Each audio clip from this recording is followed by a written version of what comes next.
Students, तो हमने topic start कर दिया था ऑलरेडी। न्यू चैप्टर हम स्टार्ट कर चुके हैं, human communities and the environment. So impact of human communities on the environment, ये टॉपिक हम स्टार्ट कर चुके हैं।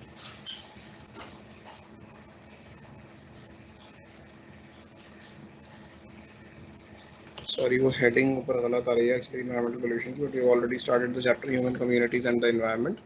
और इसके अंदर हमने लास्ट ग्लोबल वार्मिंग डिस्कस किया था। What causes global warming, natural and anthropogenic causes both,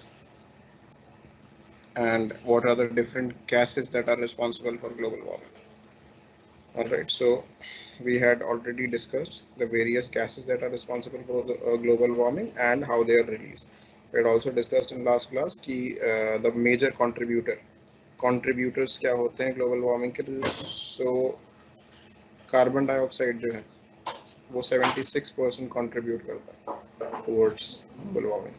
Methane 16%, nitrous oxide 6%, CFC and HFC 2%. और इसके अलावा other gases, water vapor and several other gases, ozone is also there, which is responsible. Okay, so now today we are going to start a new topic in the same chapter, impacts. So what are the various impacts of climate change and global warming?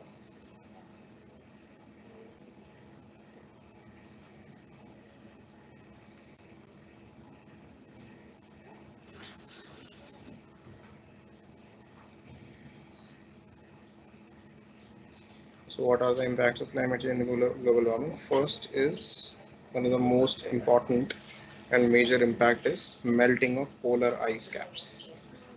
Melting of polar ice caps.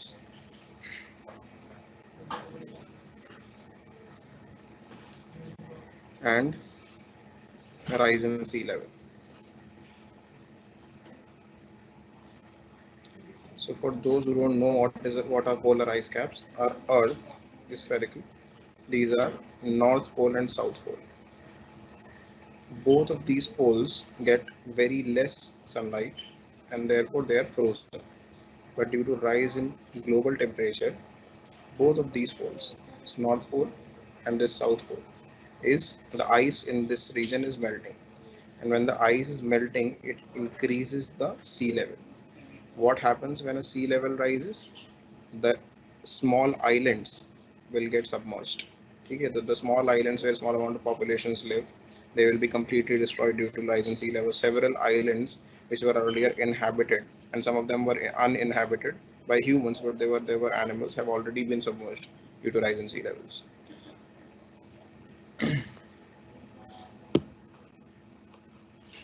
उसके अलावा, besides this ice caps, polar ice caps के अलावा, the glaciers on Himalayas and other peaks are also likely to melt, are melting and will be melting further if this continues.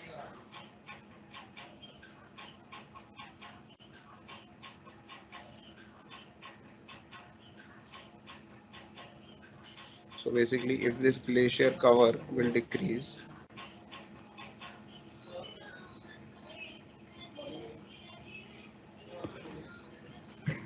if this glacier will melt and the amount of ice will decrease to a certain extent, the water in rivers like Ganga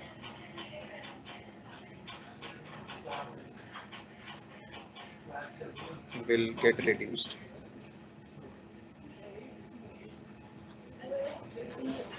Okay. Second impact of global warming is loss in biodiversity. Loss of biodiversity.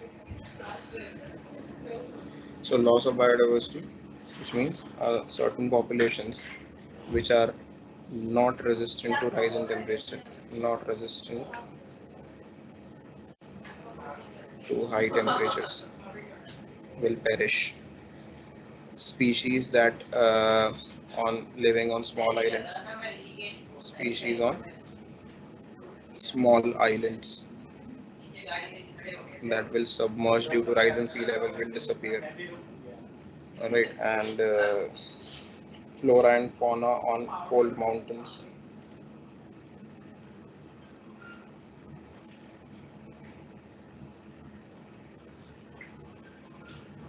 on glaciers and poles. Is it? One of the major examples of species dying are polar bears.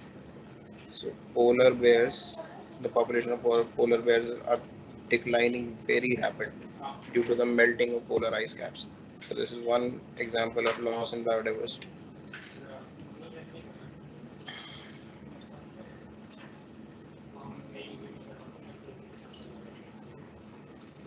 ठीक है अच्छा sea level temperature sea temperature बढ़ने की वजह से there has been a Great Barrier Reef जो है Great Barrier Reef in Australia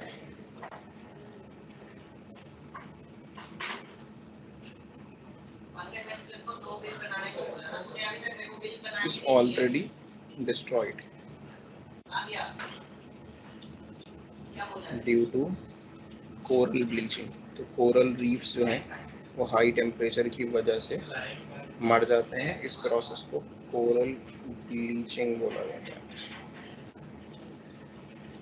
तो कोरल ब्लीचिंग की वजह से जो ग्रेट बैरियर रीफ है ऑस्ट्रेलिया के अंदर that has already been destroyed to a large extent, almost dead. ठीक है. तीसरा इम्पैक्ट लॉस इन बायोडाइवर्सिटी के अलावा इम्पैक्ट ऑन एग्रीकल्चर. तो एग्रीकल्चर पे कैसे इम्पैक्ट होता है क्लाइमेट चेंज का? क्लाइमेट चेंज की वजह से जो सीजनल वेरिएशंस हैं वो बहुत रैंडम हो जाते हैं. यानी कि रेनफॉल ऐसे सीजन में हो रहे हैं जब रेनफॉल नहीं होना चाहिए. ड्रॉट्स आ रहे हैं ऐसे सीजन में जब रेनफॉल होना चाहिए. ठीक है. तो अनप्रिडिक्टेबल वेदर पैटर्न्स की वजह से there is a large amount of crop that is lost every year, and this is an indirect impact of climate change. Unpredictable weather causes loss impact on agriculture. This unpredictable weather is caused by what? Climate change. Eventually global warming, climate change is causing this. ठीक है. And cause या फिर दूसरा impact हो सकता है rise in invasive species. तो अगर एक जगह का क्लाइमेट जो है वो चेंज हो जाएगा तो वहाँ पर जो वहाँ की नेटिव स्पीशीज़ हैं प्लांट्स के और एनिमल्स के वो सर्वाइव नहीं कर पाएंगे. और जो स्पीशीज़ उस चेंज के लिए रेजिस्टेंट होंगे या फिर जिनके लिए वो चेंज फेवरेबल होगा वो थ्राइव करेंगे. तो वो species will eventually become invasive in that area. ठीक है. Example of such species are parthenium grass,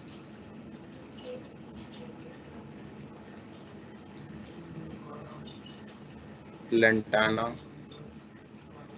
These you can see lantana you can see in Uttarakhand and Himalayan region. Prosopis, this you can see in Gujarat and Rajasthan area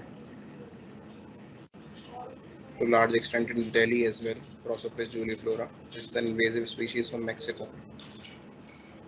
So this was not there, and due to rise directly or indirectly related to climate change, due to change in the surrounding environment, this species has started to dominate this area. In India, it was a Mexican species, Prosopis. इसके बाद the fourth impact is impact on human health.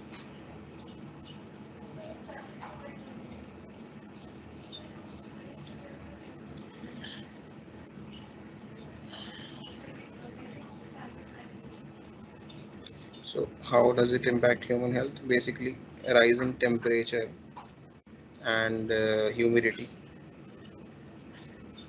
Rising temperature and humidity causes a rise in vector-borne diseases. So vector-borne diseases like malaria, dengue, chikungunya, such diseases, schistosomiasis, yellow fever, all these diseases that are caused by mosquitoes or flies will increase. Why? Because of these vectors survive better in high temperature and high humidity. So global warming is causing, this climate change is causing rise in temperature, global temperatures and humidity levels. That is why vector-borne diseases are also increasing. Vector borne disease का example malaria, dengue, chikungunya.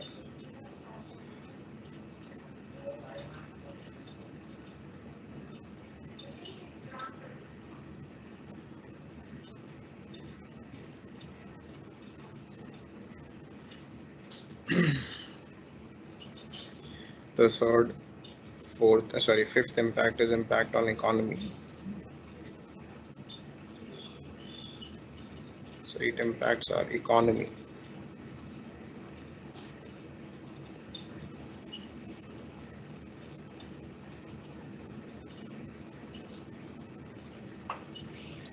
So International Labour Organization has suggested that it will lead to working loss of, because of rise in global temperature, it will lead to the loss of 2.2% loss of 2.2% working hours per day. ये है ILO, International Labour Organisation की report है, उसके according. और 80 million full time jobs and 2400 billion US dollars का नुकसान हो सकता है due to rise in climate change. This has been calculated using several models कि in future what can happen. Economic cost basically किसकी वजह से हो रही है? इकोनॉमिक कॉस्ट जो है, जो इकोनॉमी डैमेज हो रही है, वो किस फॉर्म्स में डैमेज हो रही है? Economic cost can be further divided into this can be further divided into cost due to health, ठीक है, infrastructure loss. Infrastructure loss, how would infrastructure के डैमेज फ्लड्स के अंदर या किसी भी तरह के हरिकेन्स में, ड्रास्टिक वेदर पैटर्न्स की वजह से जो इंफ्रास्ट्रक्चर का लॉस होगा वो अलग है, ठीक है। ह्यूमन हेल्थ डैमेज होगी वो अलग है। Insurances, energy cost,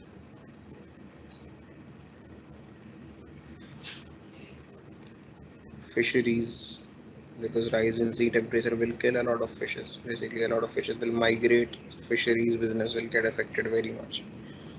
Okay, so these are all the costs basically that will uh, damage our economy eventually in the long run due to climate change. Now, the next topic that we are going to start is ozone depletion. So I will tell you what ozone is first and how it depletes. So ozone, for example, this is our earth. Consider this is our earth. There is a layer, multiple layers of air on it. The first layer around earth is called troposphere. The air with where weather is. So the first layer is called what? Troposphere.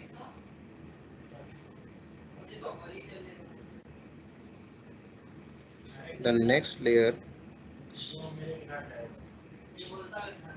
over it, the next layer of air over it is called stratosphere.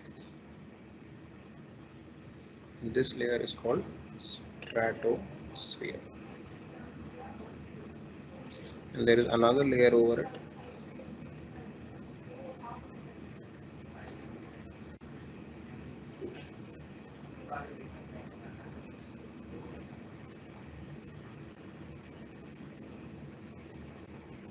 called ionosphere.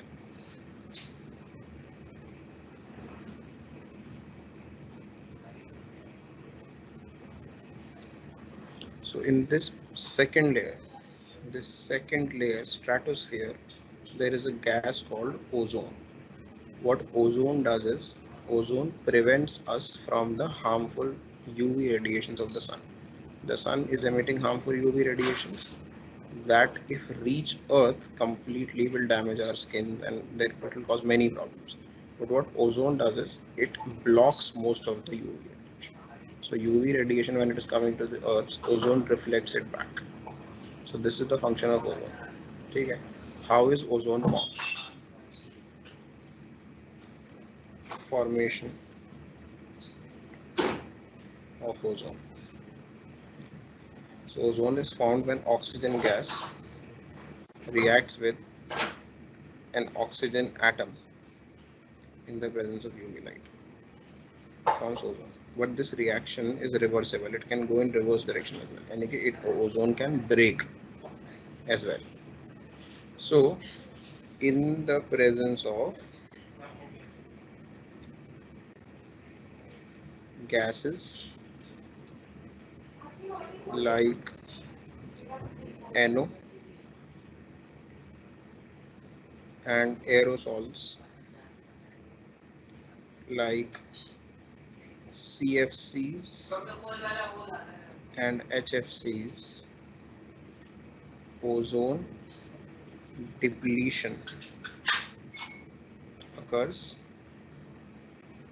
faster than its formation. So ozone is continuously forming and getting destroyed at the same time. But if the destruction reaction, the reaction in the backward direction increases, the destruction of ozone increases and the formation rate remains same, it will cause the depletion of ozone layer. Okay, that is what we call ozone depletion. Now, this ozone depletion will lead to something called ozone holes. Okay, there are regions in stratosphere. Ozone holes are not literal holes. These are regions in stratosphere where the amount of ozone is very less, and that amount is causing the UV light to enter our earth, that which is highly damaging for us. Okay. So global ozone depletion is caused by what? Chlorofluorocarbons, hydrofluorocarbons, which are released by air conditioners and refrigerators, nitrous oxide, which are released by jet engines mostly. So these are the gases that mainly cause ozone depletion. They are called ozone depleting substances. Ozone depleting substances.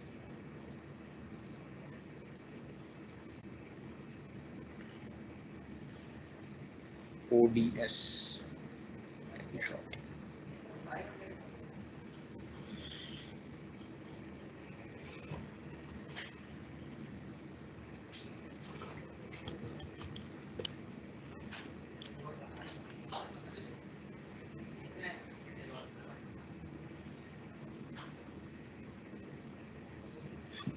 The maximum depletion in ozone occurs between the maximum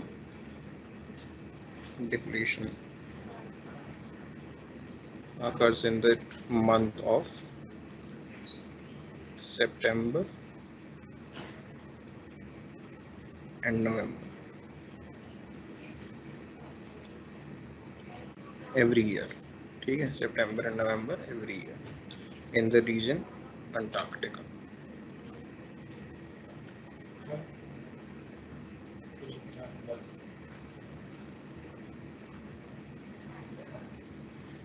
So the mechanism is not important for you. So what are the effects of ozone layer depletion?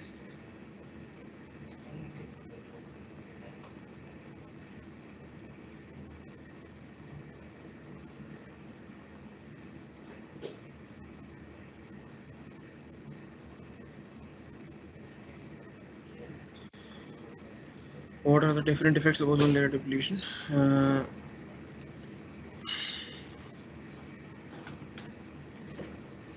Harmful UV radiations,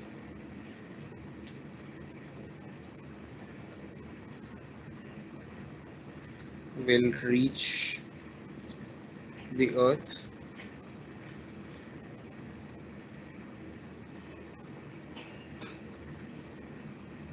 causing skin cancer.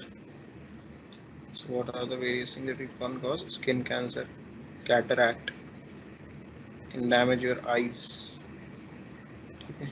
Those who don't know what cataract is, it's when your eye becomes, the lens in your eye becomes cloudy and milky. your vision gets blurred, and slowly the person can go completely blind if it is not treated on time. Okay. Weakened immune system.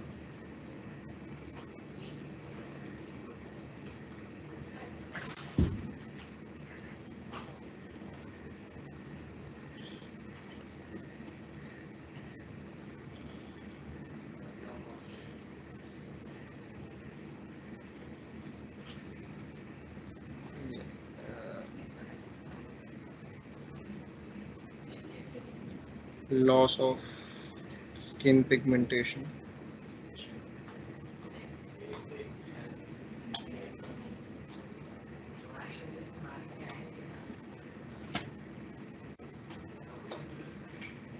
These are some changes. There are some impacts that are caused by UV radiation. Ozone layer depletion, and on plants inhibit photosynthetic activities. Inhibit photosynthesis.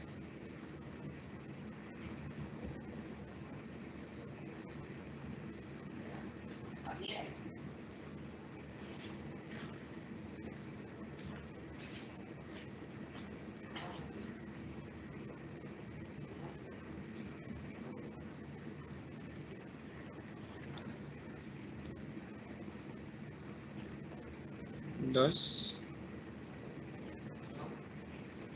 affecting ecosystem services and functions.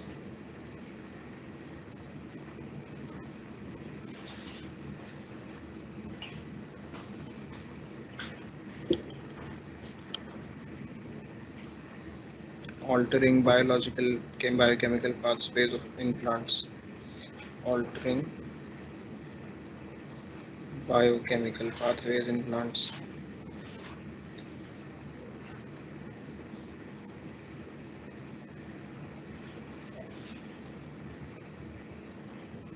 Biochemical pathways mean the way they make their food, the way they breathe, the way they produce energy will get completely disrupted.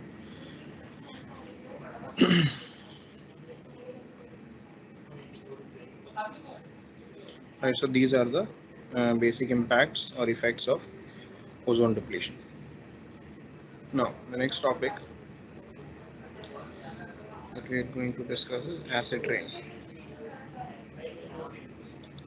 So, what causes acid rain? Basically, what is acid rain first? So, rain with a pH less than 5.6 is acid rain. Alright, so this can why does it happen? So it occurs when the rainwater mixes with SO2 and sulfur oxides of sulfur and nitrogen in air. Oxides of sulfur and nitrogen in air, leading to the formation of acids.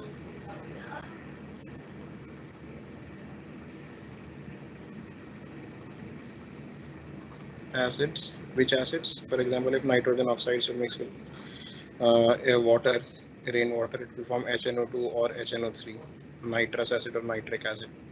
And if sulfur dioxide mixes, it will form sulfurous acid H2SO3 or H2SO4. These are the two major acids which are formed. There are other acids as well which can be formed, but these are the two major ones.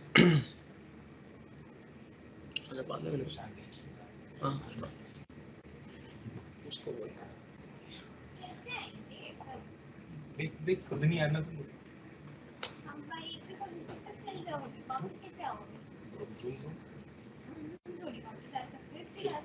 बाहर हो जाएंगे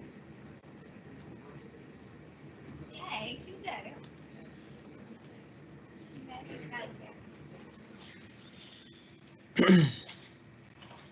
All right, so then oxides of sulfur and oxides of nitrogen.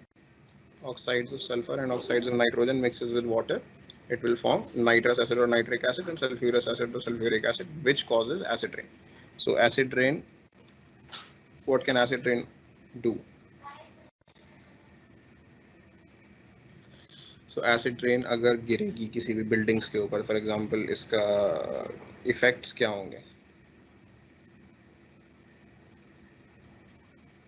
सबसे पहला acidification या change in pH, कुछ भी बोलो, acidification बोल लो या change in pH of water bodies, lakes, rivers, ponds, इन सब का वाटर बॉडीज का पीएच चेंज होगा, और इनका पीएच चेंज होगा तो इनके अंदर रहने वाले एनिमल्स, प्लांट्स डैमेज होंगे। ठीक है, दूसरा क्या इम्पैक्ट हो सकता है? Damage to buildings,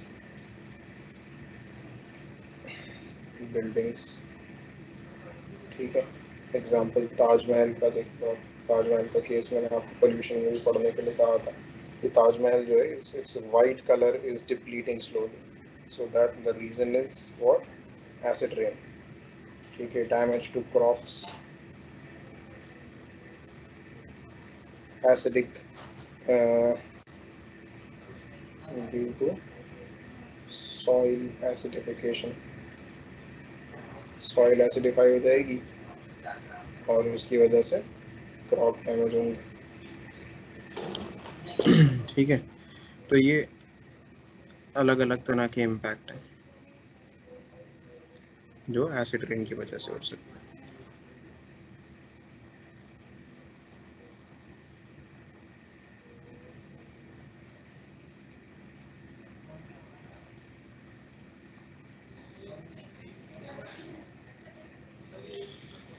The next topic that we will start is environmental legislation in India.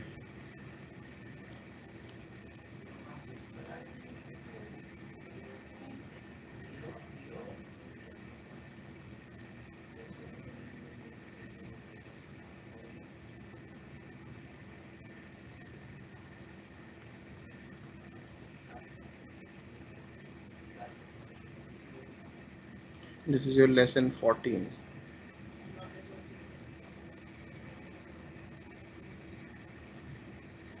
Lesson 14. Environmental legislation in India.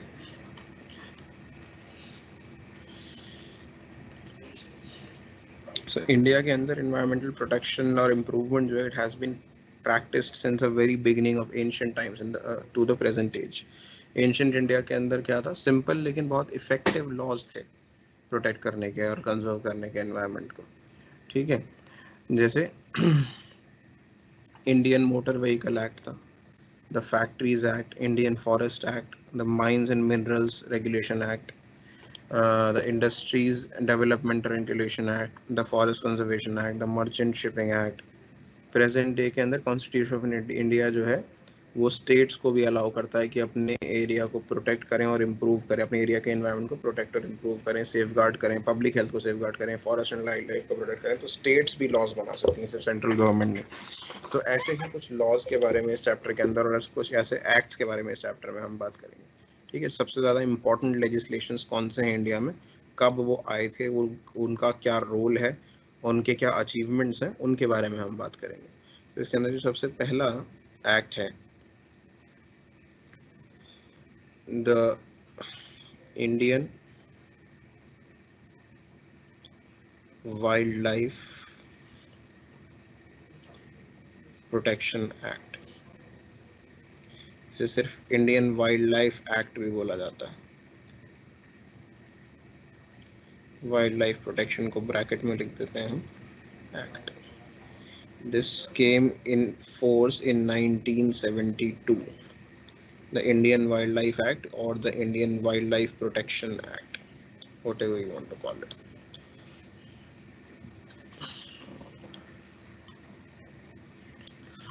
So basically what are its, it provides state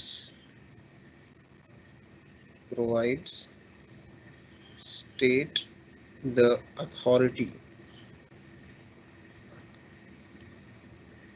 to regulate what? Regulate hunting, ठीक है, trade off wild animals, birds and their products.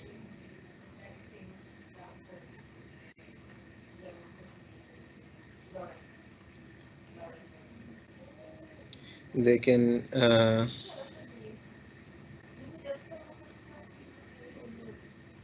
establish sanctuaries, wildlife sanctuaries.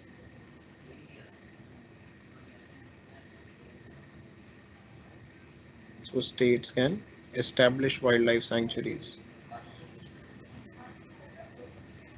and national parks.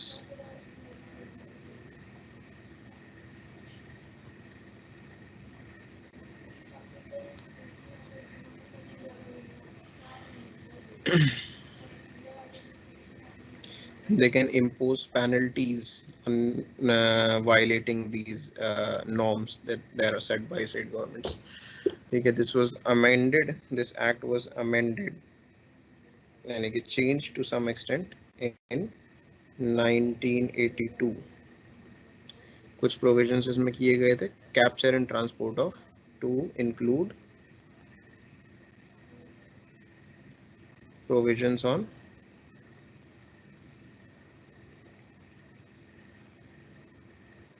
capture and transport of animals.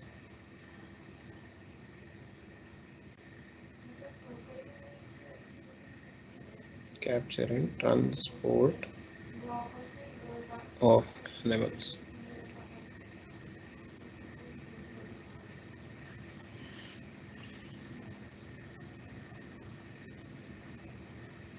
To specific institution and bodies of management of animal population basically. तो you can capture and transport of animals किसी भी body पे, चाहे वो जू के अंदर ही जा रहे हो, चाहे किसी इंस्टीट्यूट के पास जा रहे हो, वहाँ पे भी उसको कैसे ले जाया जाएगा, किस रूल्स के अंदर कब अलाउड है कब नहीं अलाउड है, ये अमेंडमेंट लाया गया था 1982 में इसे करने के लिए. वरना पहले क्या था, साइंटिफिक स्टडीज़ के लिए आराम से एनिमल्स को आप कैप्चर कर सकते थे. अब साइंटिफिक स्टडीज़ के लिए भी बहुत आपके पास एक सॉलिड रीज़न होना चाहिए एनिमल्स को कैप्चर करने का, वाइल्ड एनिमल्स को. साइंटिफिक स्टडीज़ के लिए इसलिए एनिमल्स जनरली ब्रीड किए जाते हैं, वाइल्ड एनिमल्स को कैप्चर नहीं करते जनरली.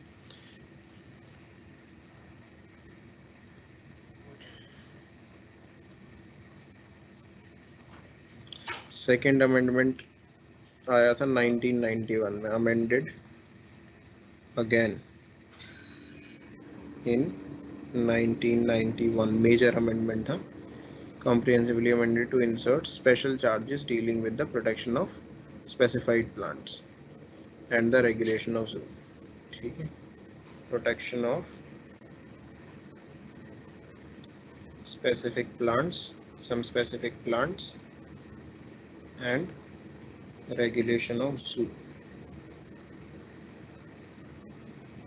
कि जूस के अंदर एनिमल को किस तरीके से ट्रीट किया जाएगा, कैसे रखा जाएगा, किस कंडीशन को लाया जाएगा, कब नहीं लाया जा सकता, वो सारी चीज़ें इसमें सेटअप की गई थी.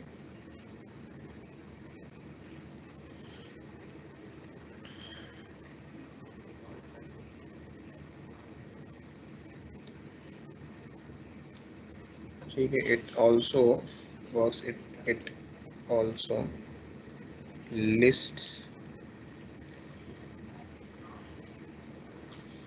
endangered species. Their duties are also to list endangered species of plants and animals, endangered wildlife species, and prohibit their hunting. So hunting of some things are allowed. For example, fishes you can not exactly hunt, but you fish the fish. So you can do that, but certain areas where fishing is also banned because those species of fish are endangered. So that is also there.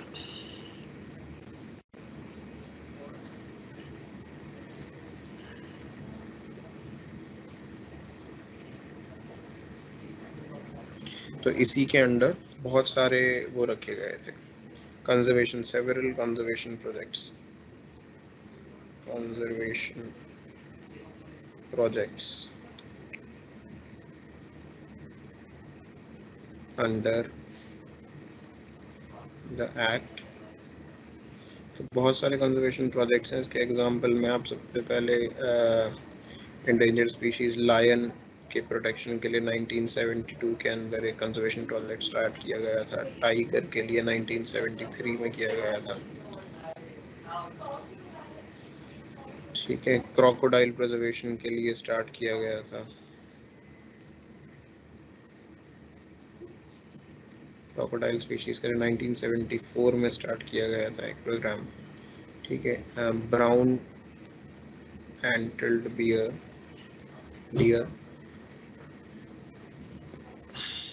Brown एंटल्ड dear के लिए 1981 में एक programme start किया था। ठीक है, तो सारे इंडियन स्टेट्स में अप्लाई किया जाता है और ये इसकी प्रोविजंस है। उसके बाद दूसरा एक्ट जिसके बारे में हम पढ़ेंगे वो है water act. The water act भी बोलते हैं इसे, या शॉर्ट में the water prevention and control of pollution. Prevention इस पार्ट को ब्रैकेट में लिख देंगे, and control of pollution act is also called just the water act, और पूरा नाम the prevention and control and pollution in water। ये एस्टैब्लिश हुआ था 2 साल बाद 1974 में। 1972 में वाइल्ड लाइफ एक्ट हुआ था, उसके बाद वाटर एक्ट आया था 1974। तो water prevention and control act के अंदर क्या चीजें आती हैं, तो इसके अकॉर्डिंग डेफिनेशन क्या है। वाटर पोल्यूशन इज, इसने वाटर पोल्यूशन को कैसे डिफाइन किया, what is the definition of water pollution according to this act. तो defined as direct or direct or indirect discharge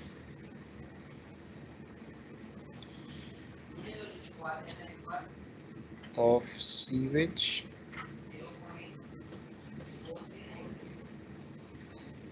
industrial waste,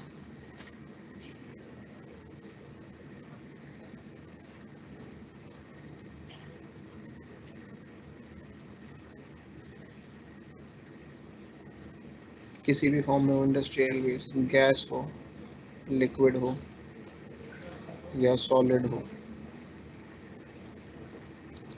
into a water body is called pollution। तो direct या indirect discharge हो sewage का या किसी भी तरह के इंडस्ट्रियल वेस्ट का किसी भी वाटर बॉडी में, उसे आप पोल्यूशन बोलो। ठीक है, तो इसको कंट्रोल करने के लिए 2 बॉडीज क्रिएट की गई। ठीक है, it created central pollution control board,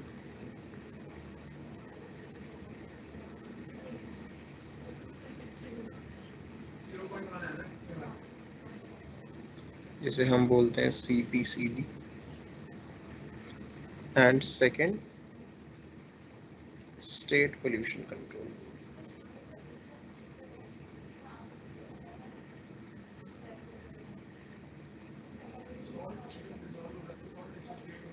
जिसे बोलते हैं SPC।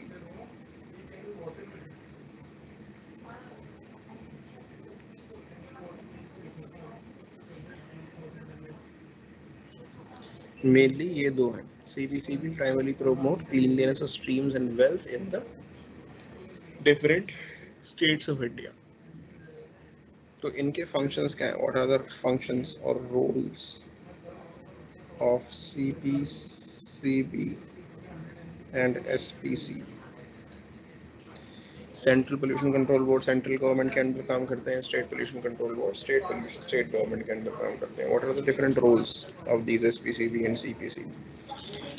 पहला, टू सेट स्टैंडर्ड्स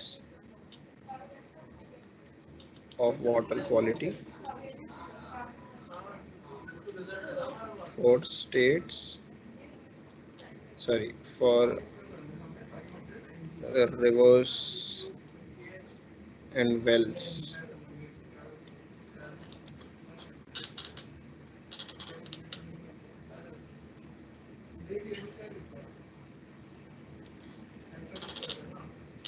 ठीक है. Second,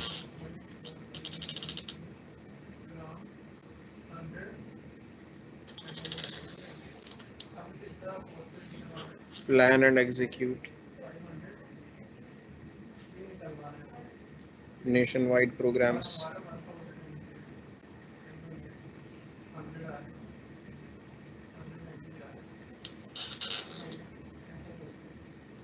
for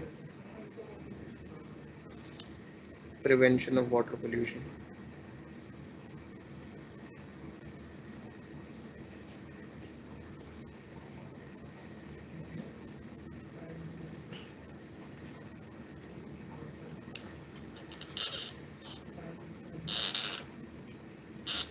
Preparation of manuals and guides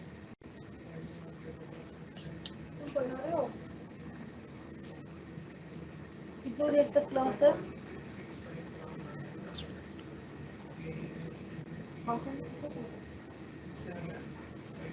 preparation of manuals and guides for treatment of water, treatment of contaminated water. Now this contamination can be from sewage or from the industry.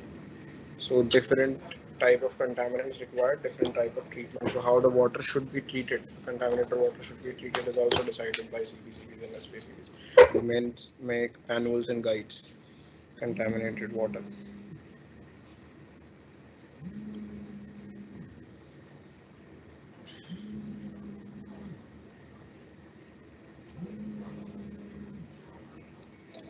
And also collect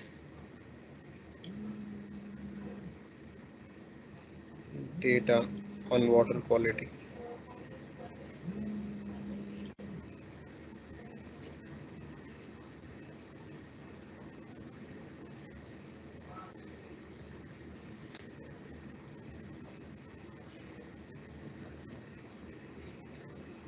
Advise government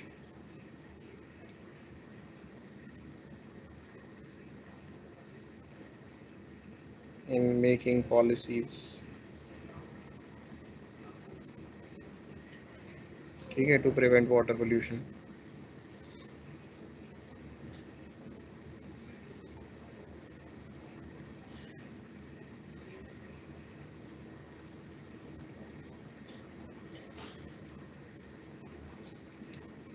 Take legal action against violators.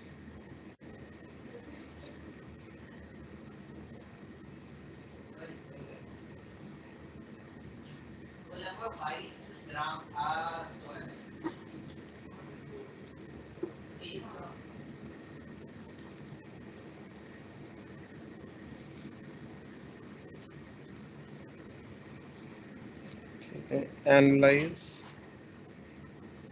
the effluents released by the industries.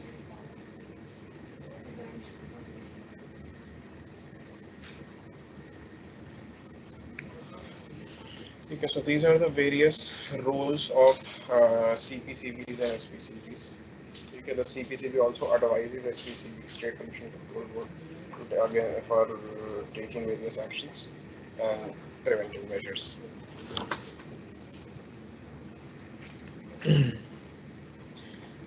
The next act is Forest Conservation Act. I'm just going to introduce this. Forest. The third act in this chapter that we are going to study is Forest Act or Forest Conservation Act.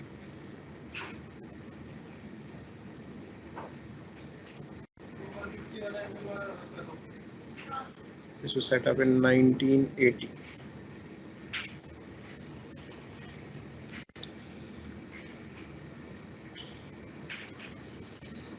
तो deforestation को prevent करने के लिए पास किया गया था act, ठीक है।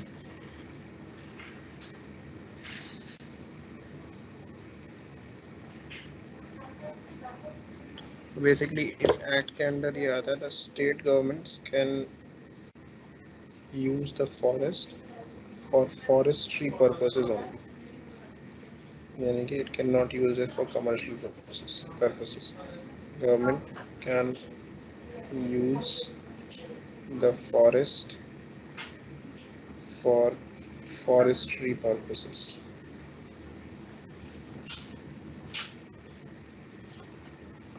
only.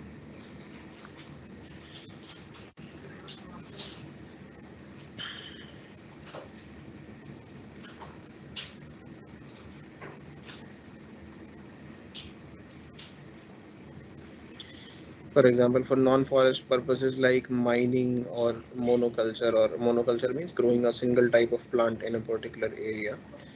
For economic important reasons, state government has to take prior approval from central government. यानी कि you cannot use the forest for growing a certain type of plant for commercial benefits or do mining in that particular area. If it has to be done, the state government has to take permission from the central government first.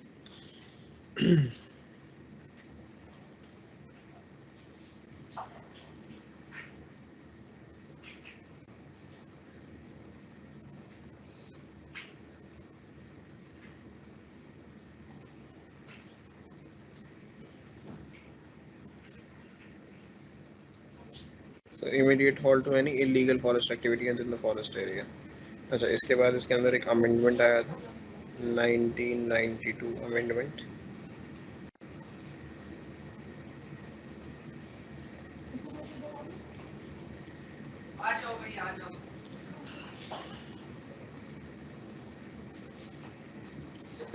इसने कुछ non forest activities को वो कर दिया था, permit कर दिया था, permitted some non forest exercises या एक्टिविटीज, ठीक है, which does not involve cutting trees, without cutting trees, trees cut करना अलाउड नहीं था। अगर कोई ऐसी एक्टिविटी करनी है non forest related but it does not cut the trees, then it was permitted.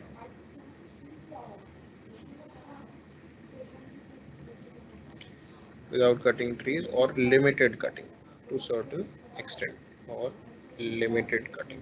कुछ एक परमिशन लेने के बाद अगर कुछ ट्रीज काटने पड़ रहे हैं और उसको सब प्लांट कर दिया जाए कहीं और पे वहां से हटा के, तो अलाउड थी कुछ।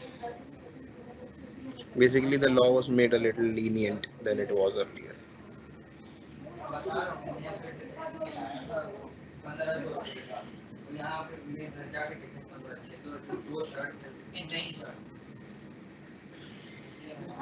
अब कैसी एक्टिविटीज, एग्जाम्पल सेटिंग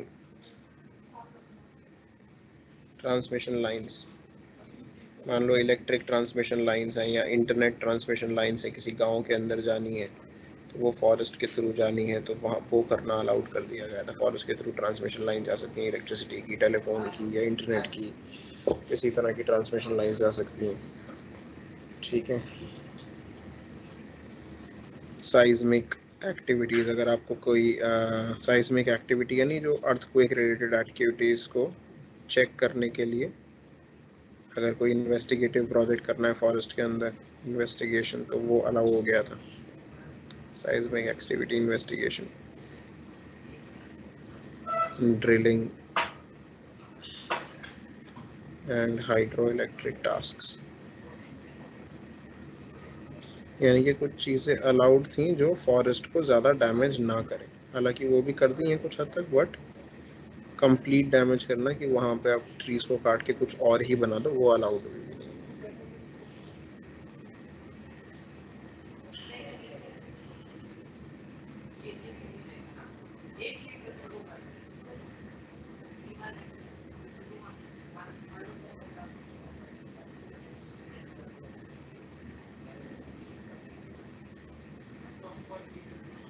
अच्छा, इस एक्ट के अंदर जो है इन्वेस्टिगेशन और review of wild life sanctuary, wild life sanctuaries या नेशनल पार्क्स के अंदर तो कुछ भी करना अलाउड नहीं, ठीक है।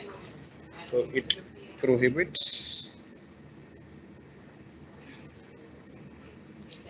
all activities in wildlife sanctuaries and national parks.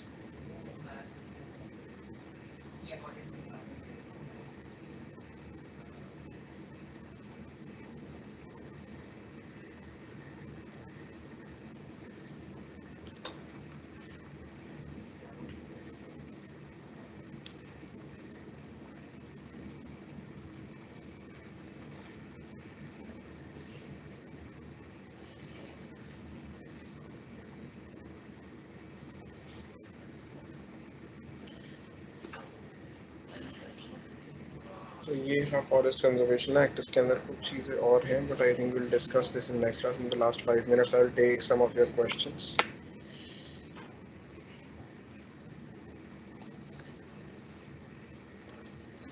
Akshita, Rakesh, I am not sure what do you mean by new admission students. Your first semester only. If you are in first semester, your exams are in March, and it is on March start, and the environmental science exam is on March 15th. I do not know what you mean by new admission. Yes, the ozone holes are decreasing, but it is still there, and are like the recent in 2016 there was an agreement called Kigali Agreement which happened in Rwanda, where India has done pretty well in terms of decreasing our CFC emissions, like made a lot of promises, and we have put forward a lot of good gestures to reduce ozone hole. The ozone hole problem is going away slowly. Yes, it is not getting worse like the situation with the carbon dioxide emissions. Greenhouse gas emissions are constantly increasing, but the ozone hole problem is getting solved slowly. And probably in the next 15 to 20 years, we believe that the ozone hole problem can be fixed.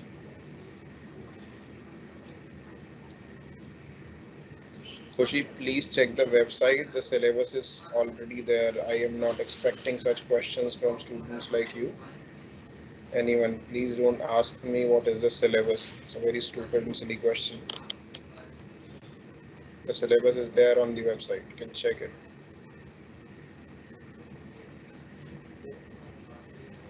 Jaspreet Kaur, you can send me a message on this Teams app only. I'll send you a link to join the WhatsApp group. Send me a message, not here in the Q&A section. Send me a personal message on the Teams app. I'll send you a link to join the WhatsApp group.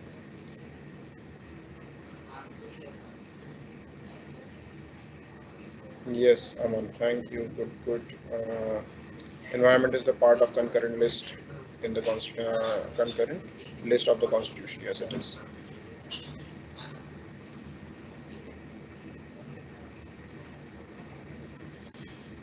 Yes, Lakshita, I'm sorry. I accidentally skipped that chapter. Nuclear hazard. They actually had discussed nuclear hazards to a certain extent, but I somehow skipped that chapter. I will take an extra class for chapter 1, and I will try to cover that part as well, nuclear hazards and human health risk.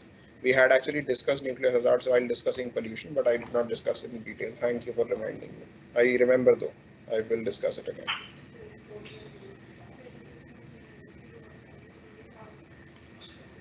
Chipko movement, I think, was before the act. I'm sorry, I am not able to recall. Please look up the date. I'm really sorry, I'm not able to answer it right now, but I think it was before that Forest Act.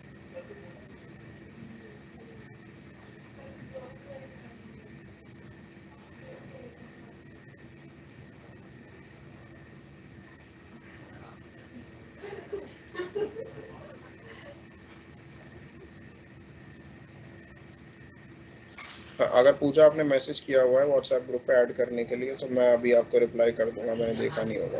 आप personal chat पे, mail पे नहीं, इसी पे आप मुझे message करिए, teams app पे. मैं आपको लिंक भेज दूंगा व्हाट्सएप ग्रुप में ऐड कर.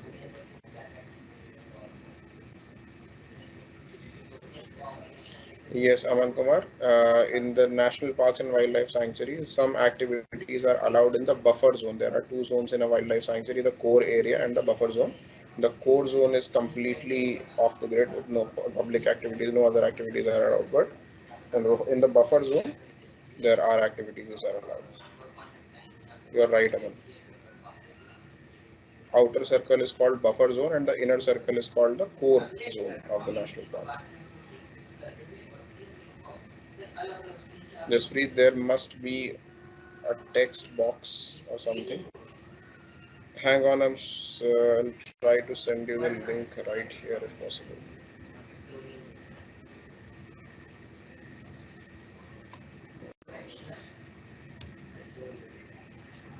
Sorry, Jasprit, there is no option to send the link right here. You have to find a chat box after the class ends. There must be something. I can search up my, so look up my name and send me a message there. You can hang on, I'll try to send you the link right here.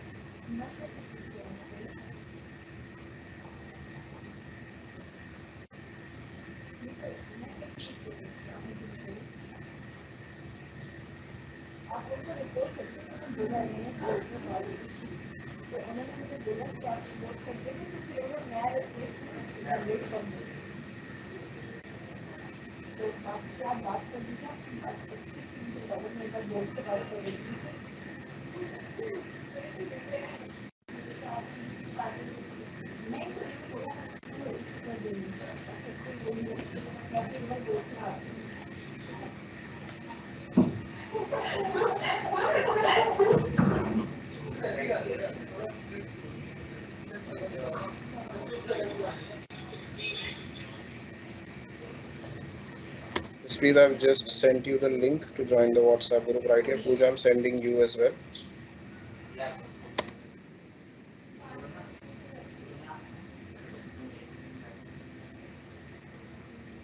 Yes, so yes, Yutika Chabra, thank you so much. Chipko movement started in July 1970, so yes, it started before the Forest Act.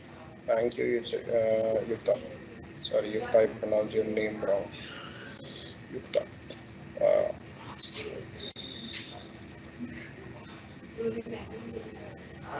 पूजा मैंने आपको अभी reply कर रहा हूँ मैं यहीं पर आपको लिंक दे रहा हूँ इस पर क्लिक करिए आप व्हाट्सएप ग्रुप में ज्वाइन हो जाएंगे अपने फोन से जसप्रीत अगर आपको मिल गया लिंक तो please send a message once so that I know you've joined.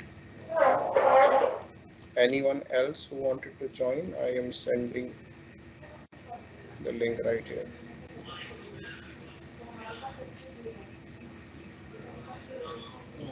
Jaspreet, or I've sent you the link.